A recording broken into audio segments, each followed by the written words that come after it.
الثقة بالنفس، القدرة على اتخاذ القرار، التواصل الفعال، تحفيز الفريق، المرونة والتكيف مع المعطيات كيفما كانت صعوبتها، الإنصاف، الصبر والتحمل هو من ينقل لنا روح الفريق بأكمله.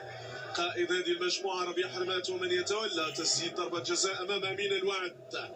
أمين الذي أتقن التصدي لضربات الجزاء في مرات كثيرة لما كان حارسا لمرمى نهضة بركان. سننتظر الفصل الختامي يا سادة في هذه المباراة بين الجيش الملكي والاتحاد. كرة ربيع حرمات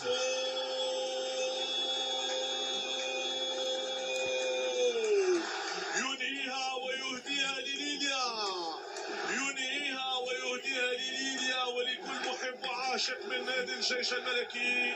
تصبح النتيجة يا سادة 3 أهداف مقابل هدفين لفريق الجيش الملكي، يتمكن من تسجيل هدف النصر في مباراة كانت في